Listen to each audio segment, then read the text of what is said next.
Mengelola keuangan di saat pandemi seperti sekarang amatlah penting. Salah satu cara mengelola keuangan yang bisa kamu coba adalah metode Kakeibo yang banyak diterapkan oleh para ibu rumah tangga di Jepang. Kakeibo bisa diartikan sebagai buku rekening untuk ekonomi rumah tangga. Metode ini pertama kali diperkenalkan pada tahun 1904 oleh seorang jurnalis Makoto Hani. Dan dipopulerkan kembali pada tahun 2017 oleh Fumiko Chiba dalam buku Kakeibo The Japanese Art of Saving Money. Sebelum belajar cara menghemat uang dengan metode Kakeibo, kita perlu paham dulu 4 pertanyaan penting yang selalu dijadikan prinsip dasar. Pertama, berapa banyak uang yang kamu miliki? Kedua, berapa jumlah uang yang ingin kamu simpan? Ketiga, seberapa besar dana yang rutin kamu belanjakan? Keempat, bagaimana kamu bisa meningkatkan uang yang kamu tabung? Berikut adalah langkah-langkah menerapkan metode Kakeibo.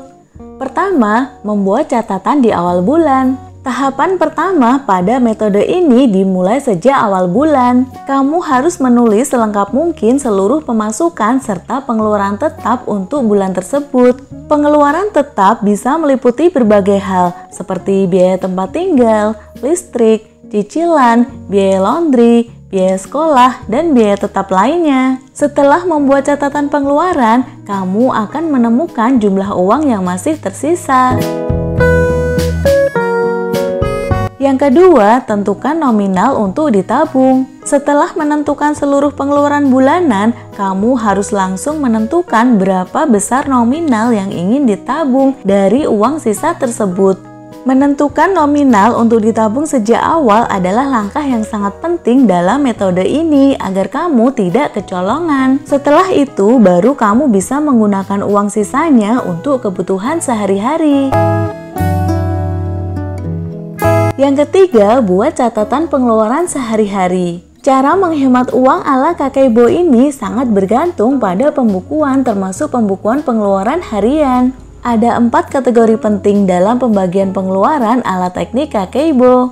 Yang pertama, pengeluaran primer. Pengeluaran dasar yang wajib kamu lakukan jika tidak terpenuhi dapat mengganggu aktivitas harian seperti transportasi, makanan, listrik, biaya tempat tinggal, dan lain-lain. Selanjutnya, pengeluaran sekunder. Pengeluaran yang sifatnya tidak wajib dipenuhi dan biasanya berupa pilihan dan dapat ditunda kapan saja, seperti hiburan, jalan-jalan, makan di luar, dan lain-lain. Selanjutnya adalah culture. Pengeluaran yang bersifat fun yang dilakukan untuk menambah wawasan seperti membeli buku, majalah, nonton film, dan lain-lain. Selanjutnya, pengeluaran ekstra. Pengeluaran tambahan yang sifatnya mendadak dan tidak terduga seperti obat-obatan, kado, perbaikan rumah, biaya servis, dan lain-lain. Setelah mencatat pengeluaran sehari-hari, poin berikutnya adalah wajib evaluasi rutin. Tak kalah penting dalam cara menghemat uang ala Kakeibo ini yaitu evaluasi. Proses evaluasi dilakukan mulai dari harian, mingguan, bulanan, bahkan hingga tahunan. Pengeluaran-pengeluaran yang telah direkam dalam buku catatan selanjutnya dijadikan bahan evaluasi untuk waktu berikutnya. Cara ini membuat kamu bisa mengenali untuk apa saja uang yang kamu habiskan selama ini. Nah, agar cara menghemat uang dengan metode Kakeibo semakin efektif, kamu bisa memperkuatnya dengan metode amplop. Di Jepang, metode amplop masih cukup banyak digunakan bahkan hingga saat ini.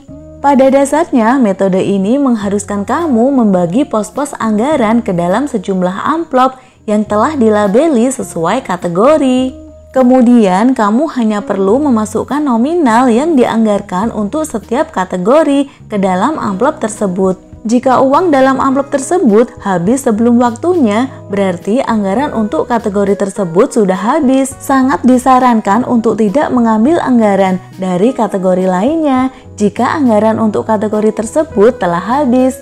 Cara ini membuat kamu semakin ketat dalam mengawasi pengeluaran untuk setiap kebutuhan sehingga kamu tak lagi kecolongan. Itulah langkah-langkah mengelola keuangan dengan metode Kakeibo. Metode ini dapat juga diadopsi khususnya para wanita Indonesia dalam mengatur anggaran rumah tangga. Sangat penting bagi perempuan untuk mampu menata keuangan. Apalagi saat pandemi COVID-19, banyak ketidakpastian yang dapat terjadi, sehingga kita harus pintar mengelola keuangan. Bagi yang sudah berkeluarga, pendapatan yang kita miliki tentunya akan digunakan untuk memenuhi semua kebutuhan satu keluarga, sehingga kita perlu memiliki keahlian dalam mengatur keuangan. Sekian Gista Channel kali ini, semoga bermanfaat.